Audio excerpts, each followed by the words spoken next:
আসসালামু আলাইকুম।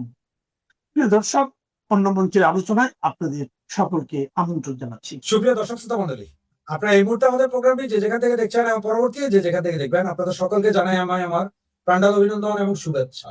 ডক্টর ইউনূস ১.৫ বছরের অন্তর্বর্তী সরকারে থাকার সময় ক্ষমতার একেবারে শেষ মুহূর্তে এসে নিজেই নিজেকে ভিভিআইপি ঘোষণা করেছিলেন এবং এসএসএফ নিরাপত্তা ৬ মাস তার প্রাপ্তি হলেও সেটাকে মেটিকুলাস ডিজাইনে ১ বছর করেছিলেন।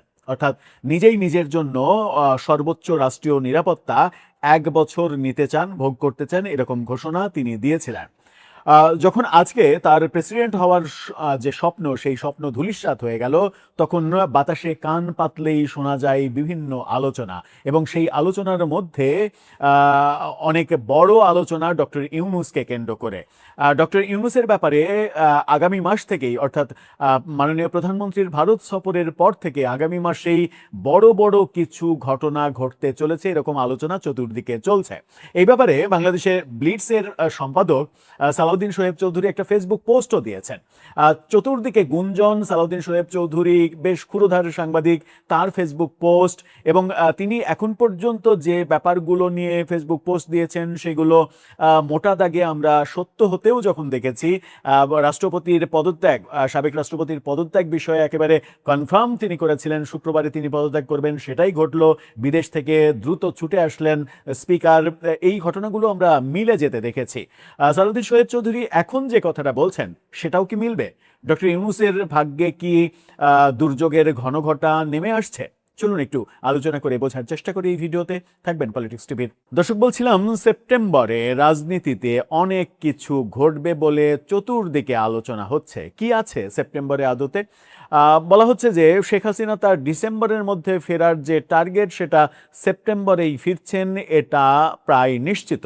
ভারতীয় গণমাধ্যম, ভারতের বিভিন্ন সাংবাদিক এবং গ্রহণযোগ্য সাংবাদিক, বিতর্কিত না, গ্রহণযোগ্য সাংবাদিকরাই বলছেন সেপ্টেম্বরেই শেখ হাসিনা ফিরছেন। যদি এটা সত্য হয় তাহলে সেপ্টেম্বরে আরও অনেক কিছু ঘটবে। এদিকে চতুর্দিকে গুঞ্জন, সেপ্টেম্বরে ডক্টর ইউনূসের ওপরে বেশ কিছু দুর্যোগ নেমে আসতে পারে রাষ্ট্রীয়ভাবে। তার মধ্যে অন্যতম হচ্ছে তার যে ভিভিআইপি মর্যাদা, ভিভিআইপি প্রোটোকল, সেটা বাতিল হয়ে যেতে পারে। কেন হঠাৎ করে এই ভাবনাটা তৈরি হলো এবং সালাউদ্দিন শোয়েব চৌধুরীও কেন এটা ভাবছেন? তার ফেসবুক পোস্টটা দেখে নিন। তিনি ২-৩টা পয়েন্ট খুব গুরুত্বপূর্ণ বলছেন, কিছু সেন্সিটিভ ব্যাপারও বলছেন, সেগুলো আমরা অ্যাভয়েড করতে চাই। মানে বিভিন্ন একটা, বিশেষ করে একটা দেশের রাষ্ট্রদূতের মানে অফিস নিয়ে, সেখানে বিভিন্ন ঘটনা নিয়ে, সেগুলো অ্যাভয়েড করতে চাই টেকনিক্যাল কারণে। কিন্তু তিনি ডক্টর ইউনূস ব্যাপারে যে কথাগুলো বলছেন সেই কথাগুলো নিয়ে আলোচনা করতে চাই। দেখে নিন তার পোস্ট। সেখানে তিনি বলছেন মোহাম্মদ ইউনূসের ভিভিআইপি সুবিধা বাতিল হতে পারে, সেপ্টেম্বরে ঘটবে আরও কিছু ঘটনা। এটা এই শিরোনামে তিনি লিখছেন। তিনি বলছেন ডক্টর ইউনূসের যে ভিভিআইপি সুবিধা, সেই সুবিধা দিয়ে বাতিল হয়ে যাবে। সেপ্টেম্বরেই তার মানে ৬ মাস হবে, পূর্ণ হয়ে ৭ম মাস সেপ্টেম্বর। সেই ৭ম মাসে গিয়ে তার যে যদি এই সুবিধা বাতিল হয়ে যায়, তাহলে তিনি ৬ মাসের বেশি সুবিধা ভোগ করতে পারলেন না। এই বাস্তবতায় কি যেতে হবে তাকে? বলা হচ্ছে যে হামের টিকার যে কেলেঙ্কারি, এবং এখন পর্যন্ত প্রায় ৯০০ শিশুর হামে আক্রান্ত হয়ে যে মহামারীর মানে রূপ বাংলাদেশে ধারণ করেছে, ৯০০ শিশুর মতো মৃত্যু হয়েছে, যদিও সেটা সরকারি হিসাবে, বেসরকারি হিসাবে আরও অনেক বেশি। সেই ঘটনাকে কেন্দ্র করে একেবারে স্পেসিফিকভাবে এই তার স্পেশাল যে সুযোগ উঠে যাওয়ার পরে তার নামে মামলা হবে বিভিন্ন আদালতে, এবং অনেকগুলো মামলা হবে, এরকমটা বলছেন যে হামিদ টিকা কেলেঙ্কারির ফলে শত শত শিশু নিহত হওয়ার ঘটনায় মামলা হবে ইউনূস, নূরজাহান এবং সংশ্লিষ্টদের বিরুদ্ধে। নূরজাহান মানে তার স্বাস্থ্য উপদেষ্টা এবং তার বহুদিনের সহযোগী গ্রামীণ ব্যাংকের, তার নামেও মামলা হবে, এটা বলছেন। তিনি বলছেন যে ইউনূস গ্যাং সদস্যদের দুর্নীতির বিরুদ্ধে দুদকের ফাস্ট ট্র্যাক তদন্ত ও মামলা হবে। অর্থাৎ দুদক খুবই দ্রুত লয়ে তদন্ত শুরু করবে তার বিরুদ্ধে, যে তার এবং তার সরকারের বিভিন্ন উপদেষ্টাদের বিরুদ্ধে, বিভিন্ন পর্যায়ের সদস্যদের বিরুদ্ধে যে দুর্নীতির অভিযোগ দুদকে এতদিনে জমা হয়েছে, সেগুলো খুব দ্রুত তদন্ত শুরু হবে, এমনটা বলছেন তিনি। বলছেন যে ইউনূস গ্যাংয়ের সদস্যদের বিদেশে ভ্রমণে নিষেধাজ্ঞা আসতে পারে।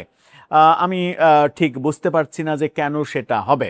যতক্ষণ পর্যন্ত কারো কোনো অপরাধ আদালতে প্রমাণিত না হচ্ছে ততদিন পর্যন্ত বিদেশ যাত্রায় নিষেধাজ্ঞা কেন আসবে, কিভাবে আসবে, সেই প্রশ্নটা ব্যক্তিগতভাবে আমারও।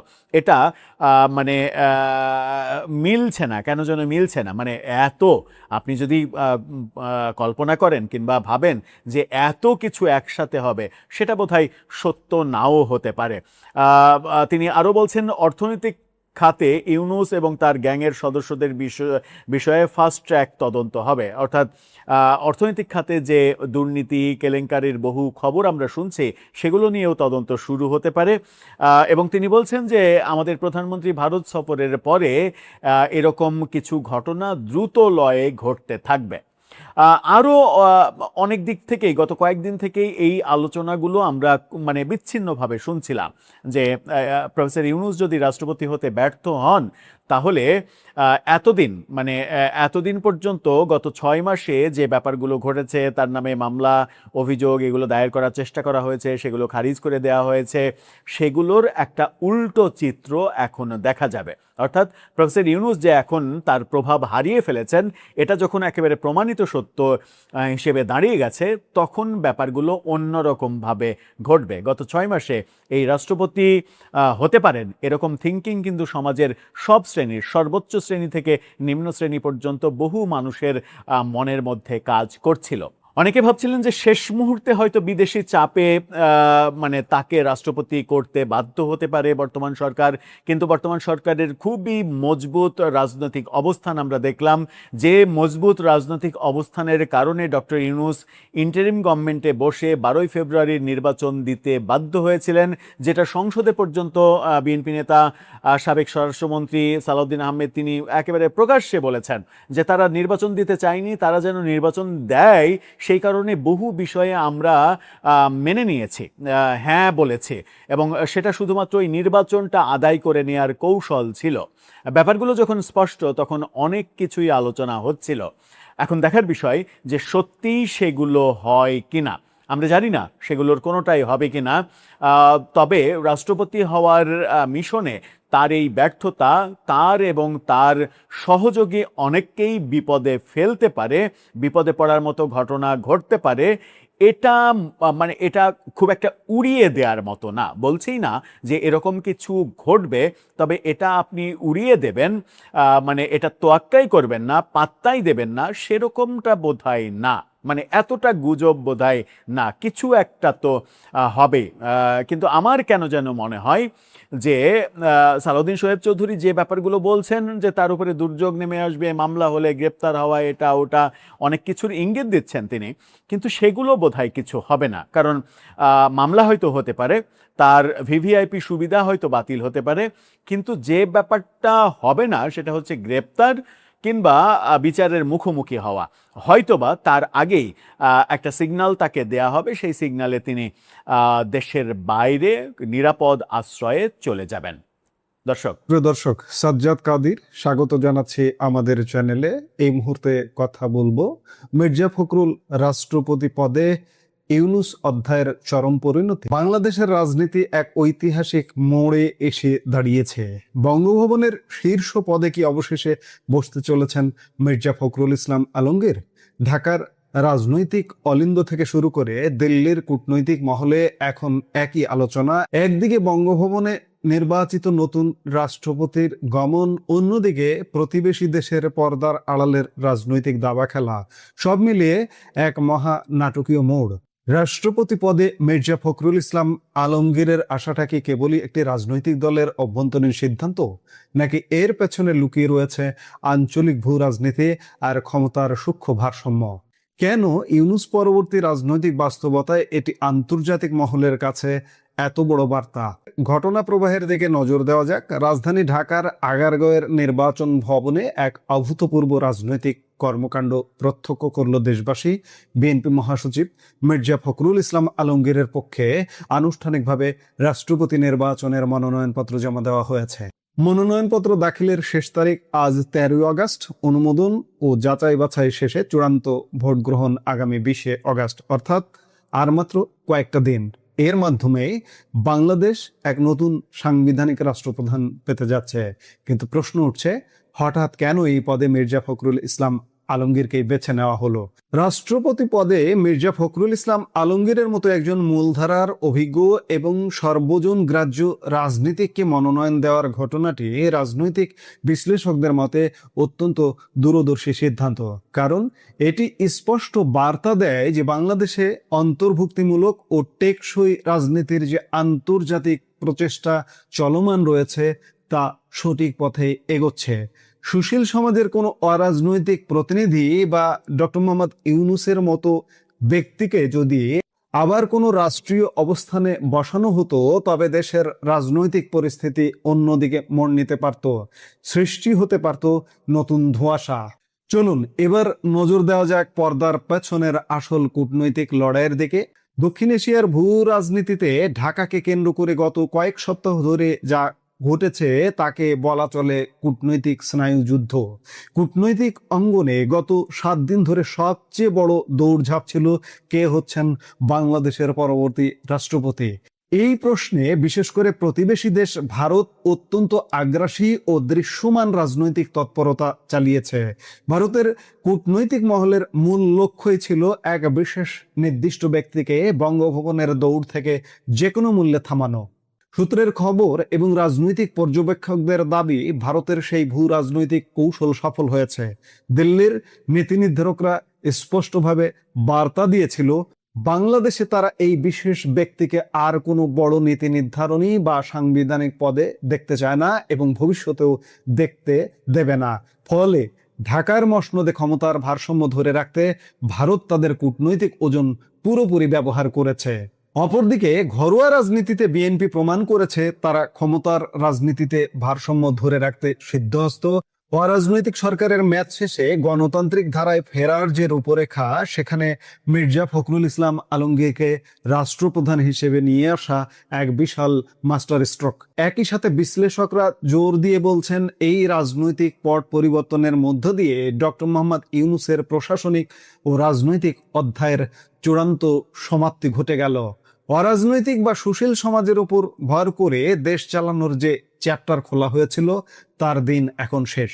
বরং অরাজনৈতিক শক্তিগুলোর জন্য হয়তো রাজনৈতিকভাবে এক করুণ পরিণতি বা চরম ব্যর্থতার বাস্তবতা অপেক্ষা করছে। এবং ইউনূস গঙের কপালে দুঃখ আছে কিনা সেটি এখন বিবেচ্য। কারণ ইউনূস গঙের শাসন আমলের 18 মাস কেমন ছিল, কিভাবে ছিল, সেটি কিন্তু বিবেচ্য। ইউনূস বাংলাদেশের আইনের আওতায় আসে কিনা সেটিও এখন বড় প্রশ্ন হয়ে দেখা দিয়েছে। কারণ বিশ্ব শক্তি ইউনূসের সাথে নেই। বিশ্ব শক্তির না থাকার বড় নিদর্শন জাতিসংঘ মহাসচিব পদে ইউনূসের অবস্থান নিশ্চিত হয়নি এবং বাংলাদেশি শক্তি তার পক্ষে নেই, সেটির নিদর্শন ইউনূস বঙ্গভবনের বাসিন্দা হতে পারল না। কাজেই ইউনূসের কপালে দুঃখ আছে কিনা সেটি এখন দেখার বিষয়। একটি স্থিতিশীল রাষ্ট্রের জন্য পেশাদার রাজনীতিকদের হাতেই যে শাসন কাজের লাগাম থাকা উচিত। বিএনপি, প্রতিবেশী দেশ ভারত এবং আন্তর্জাতিক শক্তির এক অদৃশ্য ঐকমত্য যেন এই সিদ্ধান্তের মধ্য দিয়ে চূড়ান্ত রূপ পেল। এবং এখানে আরো একটি কথা বলে নেওয়া ভালো যে এই মুহূর্তে দর্শক আপনারা একটু কান পাতলে খেয়াল করছেন যে বাংলাদেশে অন্তর্ভুক্তিমূলক রাজনীতি প্রশ্নে একটি প্রশ্ন, সেটি হচ্ছে আওয়ামী লীগ। আওয়ামী লীগের রাজনীতি পুনর্বাসন, আওয়ামী লীগ প্রধানের দেশে ফেরা, এই যে কর্মকাণ্ডগুলো চলছে আন্তর্জাতিক দাবার বোর্ডে, এগুলো সঠিক পথেই চলছে। যদি ইউনূস আজকে বঙ্গভবনে যাওয়ার কার্ড পেতেন, মনোনয়ন পেতেন, তাহলে কিন্তু আমাদের কপালে চিন্তার ভাঁজটা তীব্র থেকে তীব্রতর হতো। আমরা হয়তো আপাতত চিন্তা মুক্ত হলাম এবং বাংলাদেশ যে বিশ্ব শক্তির সহায়তায় অন্তর্ভুক্তিমূলক রাজনীতির পথে যাচ্ছে, আওয়ামী লীগ ফেরা, শেখ হাসিনা ফেরা, সেই পথটা সুগম হওয়ারই প্রথম পদক্ষেপ একজন রাজনীতিবিদ বঙ্গভবনে যাওয়া। 13ই আগস্টের এই মনোনয়নপত্র জমা দেওয়া কেবল একটি আনুষ্ঠানিকতা নয়, এটি বাংলাদেশের আগামী দিনের রাজনীতির পথরেখা নির্ধারণের অন্যতম মাইল ফলক। 20 আগস্টের ভোটের মাধ্যমে আনুষ্ঠানিকভাবে রাষ্ট্রপতি ভবনে কে প্রবেশ করছেন তা এখন এক প্রকার নিশ্চিত। জামাত যদিও প্রার্থী দিয়েছে, কিন্তু সেটি যে টিকবে না এটি আপনি, আমি, শিশু, কিশোর সবাই জানে। আর তাই তো তা হয়তো এখন স্রেফ সময়ের অপেক্ষা মাত্র। তবে এ কথা নিশ্চিত, অভ্যন্তরীণ রাজনীতির নিয়ন্ত্রণ এবং বাইরের ভূ রাজনৈতিক কূটনীতি দুটি ময়দানে বাংলাদেশ এক নতুন ও উত্তপ্ত বাস্তবতার মুখোমুখি। সামনে আরো অনেক কিছু দেখার জন্য আমাদের অপেক্ষা করতে হবে। আমরা নিশ্চয়ই অপেক্ষা করব। খেয়াল করে দেখুন দর্শক, বাংলাদেশের রাজনীতিতে অনেকখানি অগ্রগতি, বিশেষ করে অন্তর্ভুক্তিমূলক সমাজ, অন্তর্ভুক্তিমূলক রাজনীতি নির্মাণে আমরা কিন্তু অনেক অগ্রগতি দেখতে পাচ্ছি। আজকেও দেখলাম, সামনের দিনগুলোতে আরো অগ্রগতি দেখব। 20 আগস্টের পর থেকে আরো দ্রুত অনেক কিছু পরিবর্তন হবে বলে আমরা প্রত্যাশা করছি। এই মুহূর্তের ভিডিও থেকে বিদায় নিতে চাইছি। দেখা হবে পরবর্তী ভিডিওতে। সে পর্যন্ত ভালো থাকুন, সুস্থ থাকুন। অবশেষে সত্যি সত্যি সকল ধরনের জল্পনা কল্পনার অবসান ঘটল। বিএনপির মনোনীত রাষ্ট্রপতি প্রার্থী হিসেবে ফখরুল ইসলাম আলমগীরের নাম ঘোষণা এবং তার মনোনয়নপত্র জমা সব কিছুই হয়ে গেল। সব কিছুই যখন হয়ে গেল, তখন সামাজিক যোগাযোগ মাধ্যমে নানা ধরনের পোস্টে সয়লাব, বিশেষ করে সবথেকে জনপ্রিয় যে ভাষাটা, সেই ভাষাটা হচ্ছে ডক্টর ইউনূসের নানা ধরনের কার্টুন পোস্ট করে বলা হচ্ছে কাঁদো মহাজন কাঁদো। তার মানে ডক্টর ইউনূসের রাষ্ট্রপতি হওয়ার যে ব্যাপারটা, আমরা যদিও গতকালকেই আপনাদেরকে কনফার্ম করেছি, গতকালকে আনুষ্ঠানিকভাবে কনফার্ম করেছি, কিন্তু তার অনেক আগেই আমরা আপনাদেরকে নিশ্চিত করেছি যে ডক্টর ইউনূসের রাষ্ট্রপতি হওয়া হচ্ছে না। অবশেষে সেটাই হলো। আমরা সবসময় চেষ্টা করি যে একেবারে ডেফিনিট তথ্য ছাড়া কথা না বলতে। প্রফেসর ইউনূসের পক্ষে নানা ধরনের লবিং শেষ পর্যন্ত ছিল এবং গত 2 দিন আগে পর্যন্ত এই লবিং ছিল। আজকেও একটা টান উত্তেজনা ছিল যে যেহেতু রাষ্ট্রপতি প্রার্থী হিসেবে ফখরুল ইসলাম আলমগীরের নাম অলরেডি নানা দিকে আলোচিত হয়ে গেছে এবং বিএনপির মনোভাবেও স্পষ্ট হয়েছে তিনিই রাষ্ট্রপতি হচ্ছেন, সেটা সত্ত্বেও কেন আজকে শেষ দিনে, যখন আজকে মনোনয়নপত্র জমা দেওয়া হবে, সেই দিনে এসে বিএনপির স্থায়ী কমিটির বৈঠক কেন ডাকা হলো? তার মানে কি একেবারে শেষ মুহূর্তে এসে বিএনপি সিদ্ধান্ত পরিবর্তন করতে চাইছে? কারণ এর আগের স্থায়ী কমিটির মিটিংয়ে সবাই কিন্তু প্রধানমন্ত্রী তারেক রহমানের উপরে দায়িত্ব দিয়েছিলেন যে রাষ্ট্রপতি কে হবেন সিদ্ধান্ত আপনি নেবেন। তাহলে স্থায়ী কমিটির বৈঠক আবার প্রয়োজন হলো কেন? সেটাকে কেন্দ্র করে সকাল থেকে এক ধরনের উত্তেজনাকর পরিস্থিতি চলছিল। এর মাঝে আরেকটি নাম আবারও ছড়িয়ে পড়ে। সেই নামটি কি এবং শেষ পর্যন্ত কি হলো? রাষ্ট্রপতি ইস্যুতে প্রফেসর ইউনূসকে ঘিরে কি হচ্ছে? চলুন একটু আলোচনা করে বোঝার চেষ্টা করি ফাইনাল ব্যাপারটা কি। থাকবেন পলিটিক্স টিভির নিয়মিত আয়োজন। দর্শক, বলছিলাম শেষ মুহূর্তে যে উত্তেজনাটা তৈরি হয়েছিল এবং যে নামটা আবার নতুন করে ছড়িয়ে পড়েছিল, সেটা হচ্ছে মন্ত্রিপরিষদ সচিব নাসিমুল গনি। তার নাম আবারও আলোচনায় এসেছিল এবং এরকম প্রচারও করা হচ্ছিল যে শেষ মুহূর্তে নাসিমুল গনিকে আজকেই ব্যাক ডেটে, হয়তো গতকালকের ডেটে অবসর দেয়া হবে এবং কিংবা তিনি পদত্যাগ করবেন, করে আজকে রাষ্ট্রপতি হিসেবে তার নাম ঘোষণা হবে। এরকম কারণেই স্থায়ী কমিটির বৈঠক ডাকা হয়েছে। মির্জা ফখরুলের নামটা শেষ মুহূর্তে এসে পরিবর্তন হয়ে যাচ্ছে। আবার ইউনূস সমর্থকরাও কিন্তু আশা ছাড়েননি, হাল ছাড়েননি, কিন্তু শেষ পর্যন্ত কিছুই হয়নি। আমরা সর্বশেষ যে তথ্য নিশ্চিত হয়েছি সেটা হচ্ছে যে রাষ্ট্রপতি হিসেবে ফখরুল ইসলাম আলমগীরকে মনোনয়ন দেয়া, তার মনোনয়নের ব্যাপারে ডক্টর আব্দুল মঈন খান প্রস্তাবক, সমর্থক গয়েশ্বর চন্দ্র রায়, এই ছবিটা দেখে নিন। তার মনোনয়ন পত্র প্রধানমন্ত্রী তারেক রহমান তার হাতে হস্তান্তর করছে। এই ছবিটা যখন গণমাধ্যমে এসে গেছে, তখন আমরা একেবারে ফাইনালি নিশ্চিত হয়েছি যে ফখরুল ইসলাম আলমগীরই পরবর্তী রাষ্ট্রপতি হতে চলেছেন। এর আগে 18 জন রাষ্ট্রপতি হয়েছেন। কেউ মেয়াদ পূর্ণ করতে পেরেছেন, কেউ পারেননি। এরকম বাস্তবতায় ফখরুল ইসলাম আলমগীর নতুন রাষ্ট্রপতি হচ্ছেন এবং ঠিক সেই মুহূর্তে হচ্ছেন যখন ভারত বাংলাদেশ সম্পর্ক নিয়ে একটা উত্তেজনাকর পরিস্থিতি চলছে। ফখরুল ইসলাম আলমগীরকে ভারত বিদ্বেষী রাজনীতিবিদ হিসেবে আমরা কখনোই দেখিনি। তার মানে ভারতের ব্যাপারে একটা সফট থিঙ্কিং তার রয়েছে। ডক্টর ইউনূসের আমলেও কলকাতার একটি গণমাধ্যমকে এই সময় একটি গণমাধ্যমকে সাক্ষাৎকার দিয়ে বেশ সমালোচিত হয়েছিলেন তিনি, যেখানে তিনি ভারত সম্পর্কে পজিটিভ কথা বলেছিলেন, কলকাতায় বইমেলায় যাওয়ার স্মৃতি রোমন্থন করেছিলেন, ফুচকা খাওয়ার স্মৃতি রোমন্থন করেছিলেন।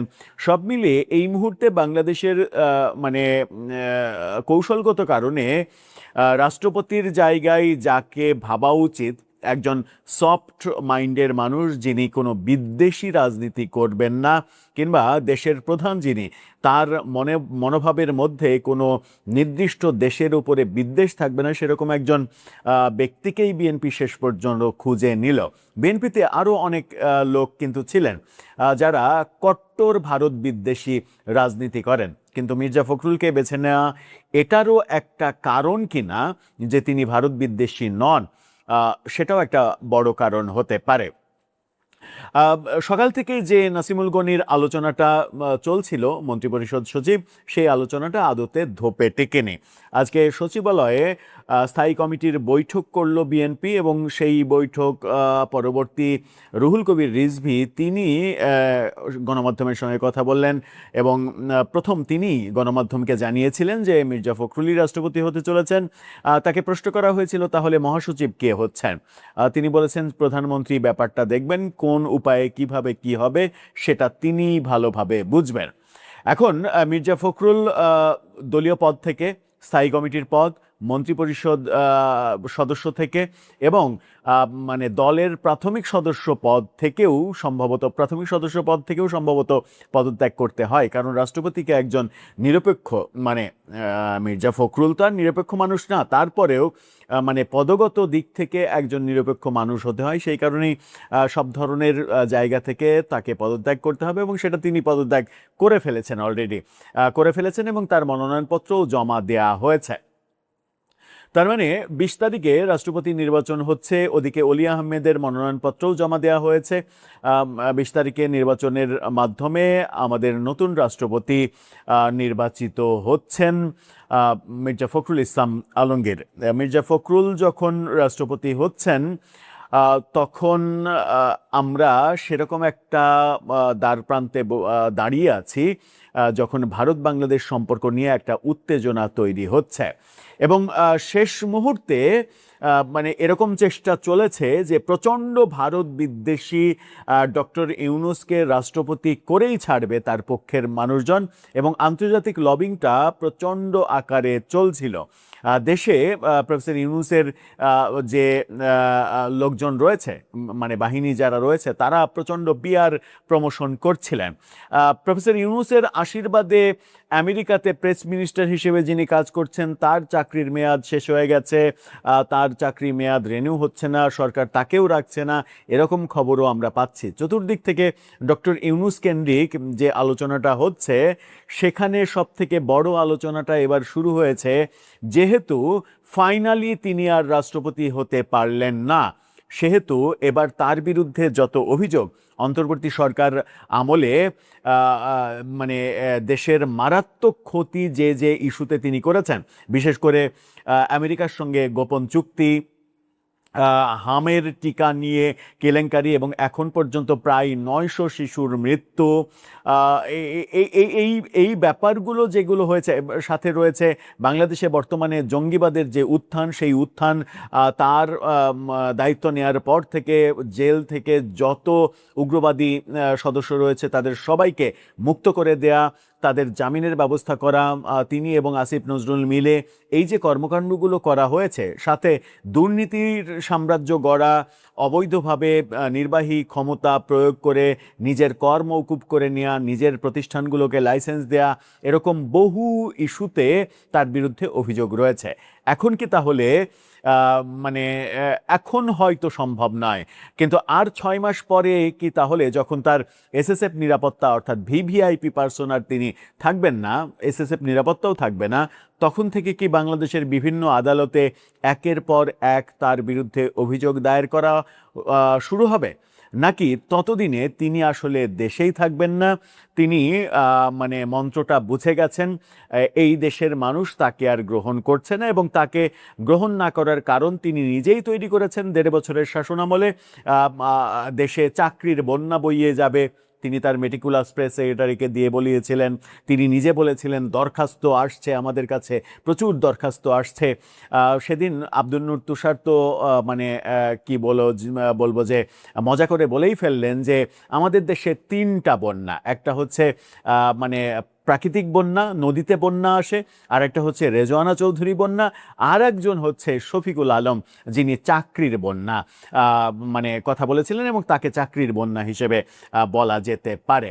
এই যে চাকরির বন্যা বইয়ে দেওয়ার মুখের কথার ফুলছড়ি, এর পরিপ্রেক্ষিতে আমরা দৃশ্যমান কোনো ব্যাপার যখন দেখিনি, তখন তার বিরুদ্ধে এত এত অভিযোগ, সেই অভিযোগের ব্যাপারে কি এখন আনুষ্ঠানিকভাবে আদালতে, থানায় মানুষ সংক্ষুব্ধ হয়ে অভিযোগ দায়ের করতে পারবে? আমরা গত 2 বছরে কিন্তু দেখেছি একের পর এক তার বিরুদ্ধে অভিযোগ দায়ের করার চেষ্টা করা হয়েছে, কিন্তু সবগুলোই খারিজ করে দেয়া হয়েছে।